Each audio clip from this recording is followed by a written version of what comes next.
This is absolutely wild. When my grandmother dropped the hint, it was like she was speaking in riddles. My parents had left this place ages ago, taking my insanely talented brother with them, probably because I was the idiot they didn't want to deal with. Now, being here all by myself, it feels like I'm living in some kind of deserted ghost town. Can you believe that? Did my parents just stop caring about me entirely? But my grandma, man, she showered me with love, fed me the best food, and gave me the most infectious smiles you could imagine. Through her, I experienced what it truly felt like to be accepted just as I am. Then, after almost 20 years of living my life independently, my parents suddenly came crawling back into the picture. They showed up the moment they realized how successful I had become as a respected media researcher.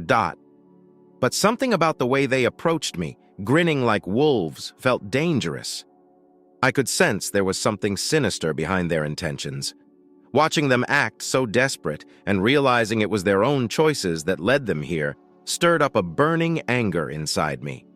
It made me feel physically sick seeing them put on fake smiles and saying things like, "You're incredible," or spouting nonsense about how a daughter should take care of her parents. My thoughts sharpened and my emotions began to overflow. These people hadn't changed one bit. They still believed that their values were the only ones that mattered. They'd use them as a weapon to justify their manipulation, not caring who they trampled over in the process. It's beyond ridiculous. Nowadays, the only time people like them come around is when they need something from me, but I'm done holding back. I've been carving my own path, and I can't see the people who abandoned me as family anymore. There's nothing left between us.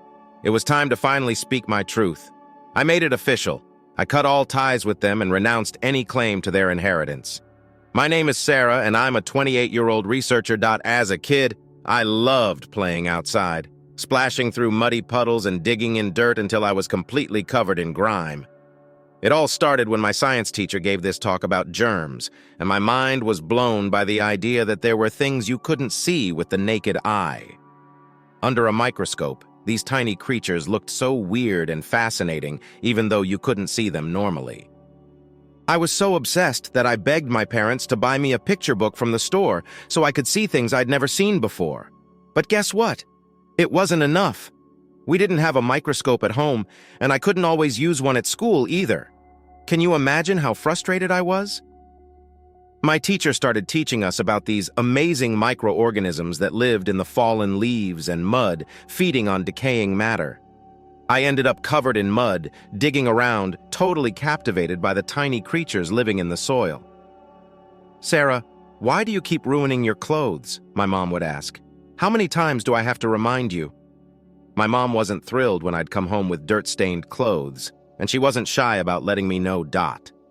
But honestly, when I was having fun, I wasn't exactly paying attention to her nagging. She would constantly push me toward more girly activities. "Put on a dress," she'd say. "You're a girl after all. It's not right for girls to be playing outside like that." I loved doing the complete opposite, though, and that's how I often ended up getting scolded. My tendency to get completely lost in what I was doing didn't go over well at school either. My teacher would tell my parents, "Sarah struggles to stay focused in class. She's often caught daydreaming and has a hard time concentrating."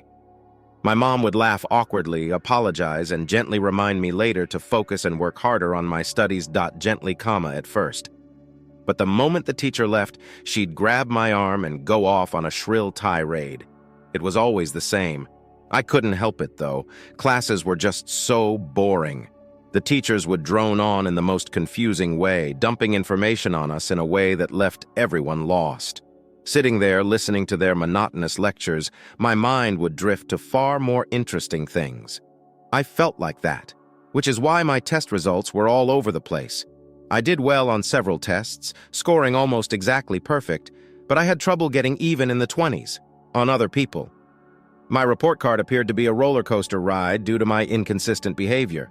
Teachers in school would rather you had hobbies than none at all, even if it meant you had to put in different amounts of work to pursue them. However, receiving subpar grades in even one subject was completely unacceptable to my parents. "A fool has no place in this house," they would mumble as they threw my report card aside in sheer contempt. My parents could not stop boasting about their own accomplishments. My mom, who taught at a brutally competitive high school, held her head high for having graduated from a prominent university with stringent academic standards. She sincerely felt that top-notch marks and getting into a famous university were the keys to a successful existence. I couldn't help but observe that the folks around her were slightly put off by her unyielding ideals. It appeared that my mom either didn't notice or just didn't care, even if someone dared to tell her. And the world today, the reputation of the university from where you received your degree is quite significant. Those who fail to recognize the fact are viewed as bitter losers. If my mother had just been patronizing to others, it might have been easier to take. But she went too far and became hostile to everyone who disagreed with her. Therefore, it was generally advisable to avoid any kind of disagreement in order to maintain peace. My father was pretty much the same. After completing medical school, he went on to work as a medical researcher, producing research articles and giving talks about his work at the university hospital.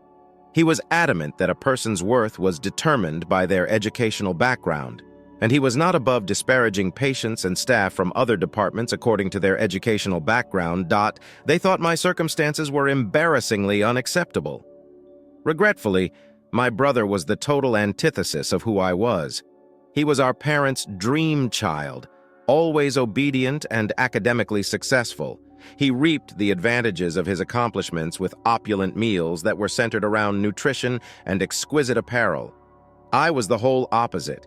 My meals were frequently leftovers from what my parents and brother had eaten. My brother wore hand-me-downs or clothes that were too small for me.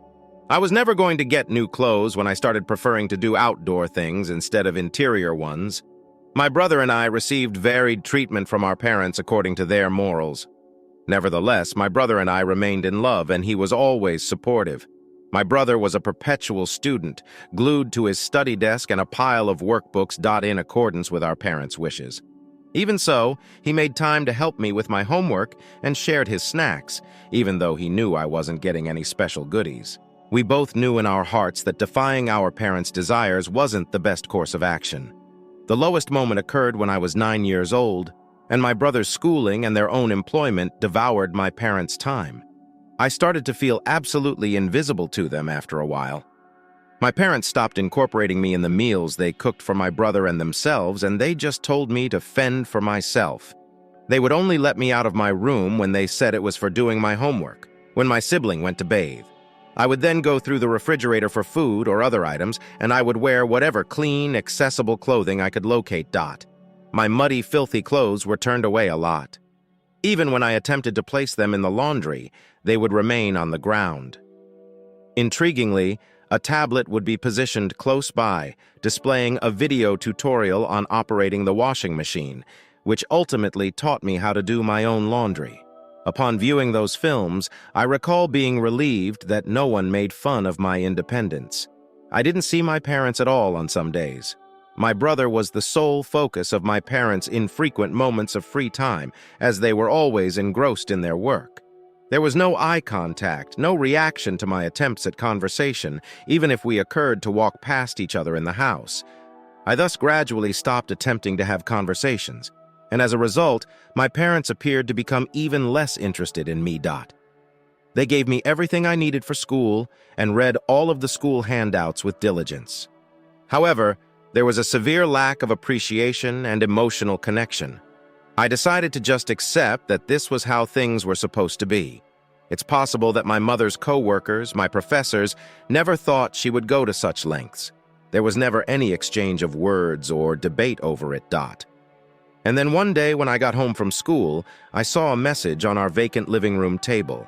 It mentioned quite simply that your brother is starting a new school. You are now able to live in this residence. My brother had told me that he could be changing schools, but at first I didn't understand what he meant and it didn't seem certain. I had no idea that my parents had made all the arrangements beforehand, but as I read that note over and again, it gradually dawned on me that I was the one being abandoned.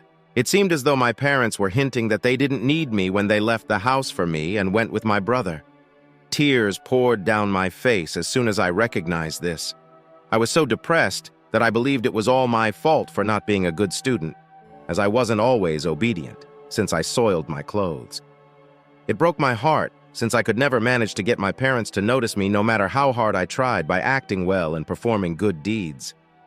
I vanished from their view as soon as I did something they considered improper. It was an excruciating sadness to feel abandoned. As night fell outside, I broke down in tears and became weary from crying. I started to think more clearly once more. Even if I had a house, a 9-year-old child could not live alone. What about all the other necessities, like food? I had no money, no assistance whatsoever, and the idea of being on my own terrified me half to death. Then, though, it struck me like a lightning strike. Something from my early years. Back then, I used to spend a lot of time with my grandparents. They were my mom's parents, and I would often spend the night with them. I occasionally went to a foster home with my grandmother, who was a caregiver there. My age group played together, I'm sure. There were a lot of them. That was, I believe, the previous year. After my grandfather went away, my grandmother moved into that large mansion by herself. I stopped visiting my grandparents' house and seeing my grandma at that point, since my mother and grandmother were having a falling out. That thought was searing in my head. My grandmother was alone too. I started a mad search for my grandmother's phone number. My mother's maiden name, which was also my grandmother's last name, was all I could remember. Equipped with that meager fragment of knowledge, I searched every corner of the home in a desperate attempt to find it. I finally found an old handwritten contact book stashed beneath the landline phone after a careful search. My grandmother's phone number and last name were there. Making my first independent phone call was like holding onto a lifesaver. I hammered feverishly at the numbers in the contact book, only to learn that in order for the call to really go through, I needed to lift the receiver. I fumbled 3 times before I eventually got the receiver up, put it to my ear, and punched the number. After a few rings, the line clicked to silence the sound that I could hear ringing. As I said yes, my heart began to rush. "Sarah here. Hi, Granny." She knew right away that it was me, and I was able to convey my predicament to her over the phone. Grandma then hung up and said, "I'll come right away." She drove over to fetch me up shortly after that. I opened the front door to greet her, and she saw me. She appeared to take a breather. My disheveled appearance must have astonished her, but I was too relieved to mind. The sweet Granny I had recalled was there directly in front of me. I was ecstatic. I simply leaped into her embrace. "Your attire and gorgeous hair are stunning." She gave me a strong hug. Grasping my hair, Grandma spoke. She touched me with such gentleness. My grandmother said those words, and they made me feel so relieved. She patted my back and said, "Come on, take what you need and let's head to my apartment." I was moving in with her to live with her. "Yes, parents. They're not going to be returning?" I paused for a split second. I had the impression that my relationship with my family would genuinely end if I left this place, even though I had cried a lot because I felt abandoned. However, there was still a part of me holding on to hope. Simply put, I'm a foolish girl they rejected. "Isn't that nice then?" said Grandma. Looking up at her, I realized what she meant when she said that. "Sarah, you're free now. You are unbound. What food are you craving? I'll succeed. What are your desires? What are your goals? No cost. Naturally, since we'll be living together, we'll have certain fundamental guidelines. To ensure that neither of us experiences distress or hardship. All right, yes. Other than that, you're at liberty. Engage in as many of your favorite activities as possible. Enjoy yourself. Right now, you have that option." Her remarks make me feel warm within, having fun without restrictions. Though I wasn't exactly sure what that life might include, I was beginning to feel an exciting sense of expectation. After that, I started going to a different school and moved in with my grandmother. My grandmother lived in a quiet rural community, and the school had a small student body, possibly due of its size. Everyone thought it was something different to have a new kid, and I was treated quite well.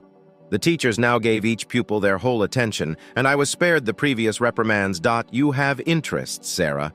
That's fantastic. Look into the topics that pique your interest. The library need to have books. But never forget that harmony is crucial. In class, pay attention. Once your schoolwork is done, you will have a lot of free time." I was accepted by all. When I didn't comprehend something, they were of assistance. They did not reject my identity. I believe that in the past I was not truly accepted for who I am, however, they now merely accepted me for who I am. I therefore began to smile much more and go closer to Grandma's place. For me, it resembled a treasure trove. It was a location where buried woods and prehistoric fossils had been found, and there must still be traces, even though there was no longer any significant excavation activity being done. Above all, I was curious about the kind of microbes that had been there and active in that area. I was really curious and had a lot of questions. I was curious in the characteristics and impacts of the Earth's various layers. Did distinct organisms live in every stratum? I had a voracious appetite for information. In that rustic environment, I saw individuals exploring every area and being coated in mud on a daily basis. I once began digging out of sheer curiosity and found something that looked like a fossil dot. I quote, "I'm feeling really excited right now." Every day was an experience full of learning and a feeling of accomplishment. It was only natural for me to start believing that this was something I wanted to do for a very long time. It's been 20 years since my folks abandoned me. Currently, age 29, I work as a biologist in a research position, having grown up with my grandma. I spent 4 years in college after high school earning a bachelor's degree, and an additional 4 years were spent earning a master's and PhD. After completing my PhD and successfully defending my thesis, I was hired by a reputable research institute as soon as I graduated from college. My mother was contacted by my grandmother, who demanded that she cover the costs of my schooling and upkeep. My mother was hesitant, of course, but Grandma threatened to call child services. If she didn't do what she was supposed to, the cops would come and get a lawyer to suit her, concerned about their standing in society.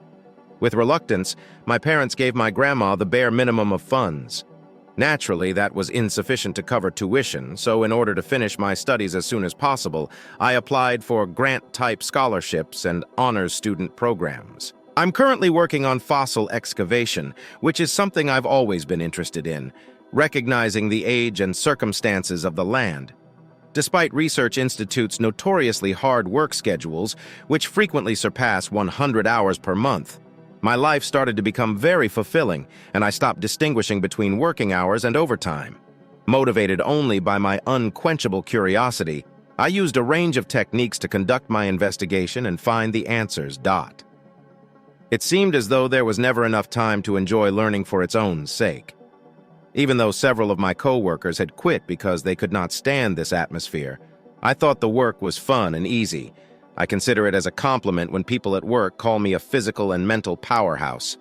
I enjoy the chance to explore my interest and learn new things in this work because I've previously been denied the option to accomplish what I wanted and had my feelings discounted.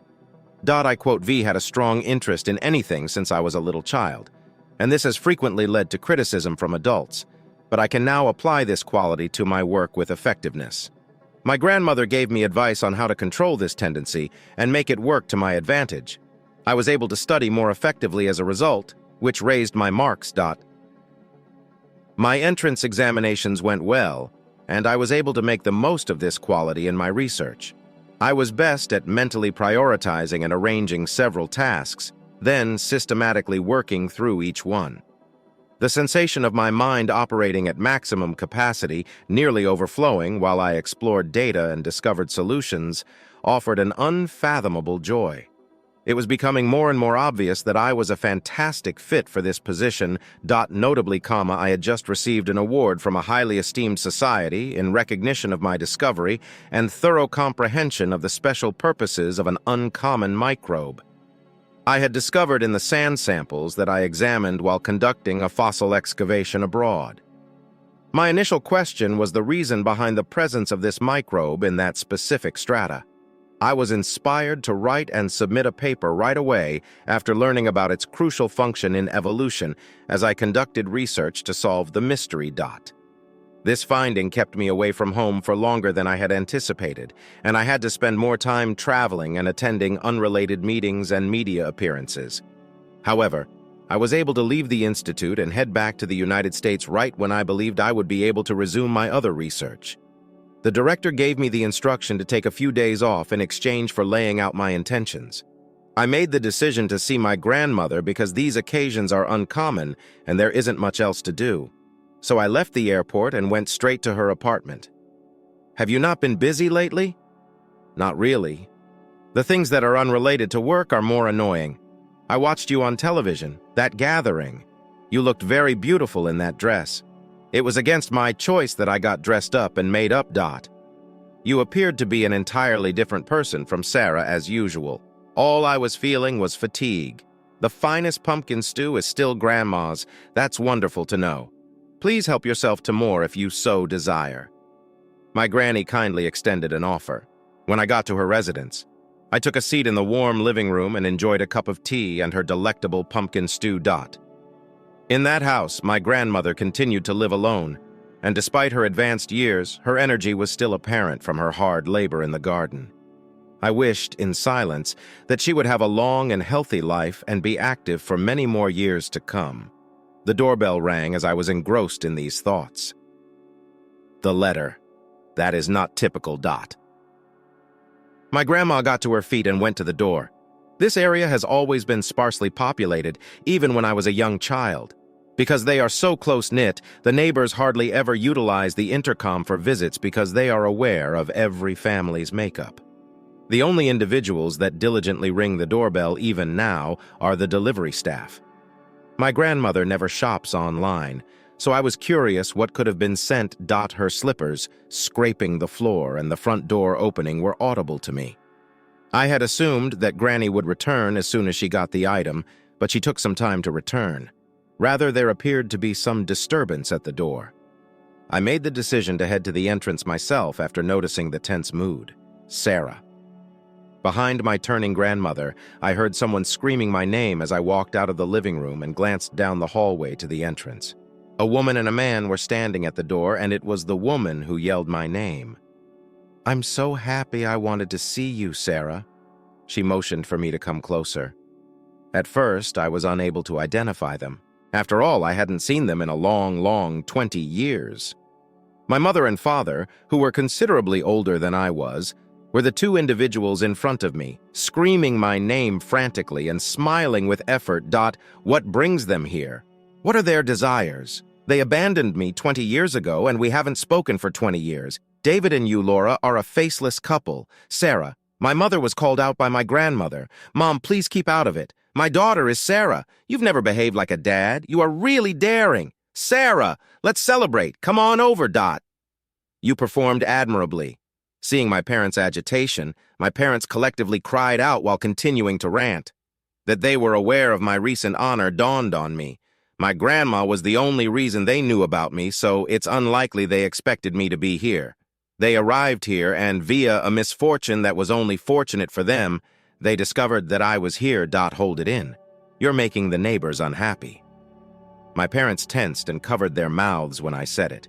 They appeared to be aware of their ridiculous actions to some extent. You are not welcome inside the residence. Please give a brief explanation of your visit. I'll immediately contact the cops if you create any more noise or trouble. Now, when I ask them to speak, they do. My parents looked at each other and began to tell their story. They clarified that after my brother started college, things changed for him. As hoped by our parents, he was able to get into one of the best institutions. But once he got there, he was exposed to a whole different set of values from the ones our parents had taught us. He was surrounded by intelligent kids with a wide range of goals and strong wills, observing his friends ardently pursuing a range of goals. Because of this, my brother started to doubt the intellectual elitism he had grown up with and became resentful of our parents' obsessive focus on school qualifications. During his final year of college, my brother vanished and left a note saying, "Don't look for me." He's still not returned to his family. Following my brother's abandonment, in whom they had spent a great deal of time, money, and energy, in their anguish, my parents went on a spending binge. That they might be attempting to find other things to fill the emptiness left by their loneliness defied logic, in my opinion. I wanted to tell them that they ought to have given my brother more thought. But I kept thinking these people were just not capable of feeling that way. Their funds naturally decreased, which had an effect on their daily lives. They began to get aggressive toward coworkers. As a result of my mother's severe discipline policies and intrusive meddling in her students' lives, a number of her pupils eventually quit going to school. She also verbally and physically harassed her younger co-workers, which resulted in the submission of video footage of her behavior to the education board and subsequent disciplinary punishment. Attorneys from both sides are threatening to sue both parents. My father acted in a similar manner, making offensive statements and acting arrogantly toward co-workers with lesser educational levels. In addition, he showed the same disregard for hospital patients and even made approaches toward patients who were female and whom he liked. My parents seemed to be about to get into legal problems for what they were doing. They seemed to have overreached themselves without anyone to control them, in my opinion, with their eyes full of tears. After describing their situation, they leaned in my direction. "Sarah, we want to get back together as a family and help one another out. They said you've done so well and you were really our daughter all along. Incredible. By now you must be well known in your industry. Fame confers authority. From now on, help one another out." "By what do you mean?" That was an inexcusable comment. Now, after all this time, let's help each other. However, we are related. My parents were speaking when I asked them a question, shocking the people. "Relatives? By that, what do you mean? By what do you mean? Even if our genes may be similar, we are not a family, are we? Why would you say that?" My mother tried to stop me, and her screaming got louder. Even in that unaltered voice of hers, I sensed nostalgia. I then came to the realization that I no longer fear them. Not in the slightest. Don't manipulate things either for your own convenience. Only because of the enormous compensations you face are you here. You're not able to pay? You depend on me? But is it because it's my turn now that my brother is no longer with us? Or is it because you've become so dependent on your abandoned daughter because you've ran out of money? My mother's wide-eyed gaze at me left my father stunned as I spoke quietly. "How can you say that, Sarah? Since we are family, we ought to help one another. I assume you're just surprised because we haven't seen one another in a while." In an attempt to reassure me, they said, "Remain calm. We'll be living together from now on so we can adjust to each other's pace." But I reached my breaking point. I instantly said, "That's a joke," in a forceful tone. "Not at all. I decline. I want to stop speaking with you completely. Kindly depart." After all that had happened, the thought of living with them seemed unthinkable. My heart stayed icy even as my parents began to scream and shout. "How on earth can you talk like that to your parents, Sarah? Pack your things quickly. Bring us to your home." My parents started talking more and more angrily. They planned to storm into my house, even though I had stated I didn't want to live together. I laughed at that. Indeed, it appeared that my facial expression conveyed that idea.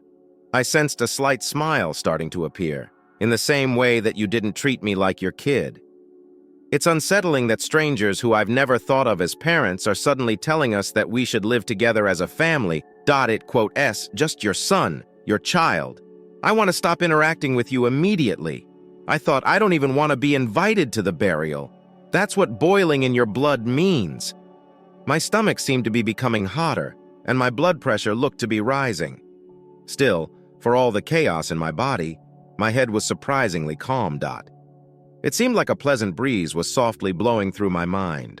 I had been thinking about this for quite some time.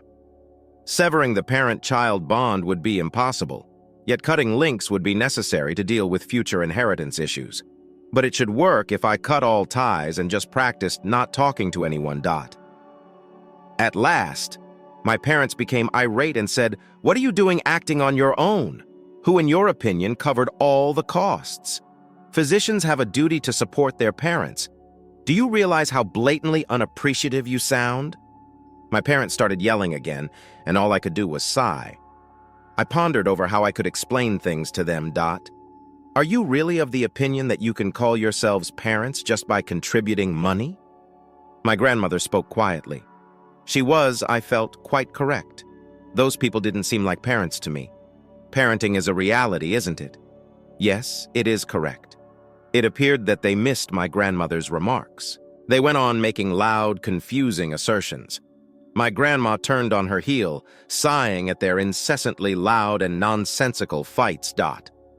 At that point, my parents continued to yell, and some of them could hear a police siren becoming louder and louder.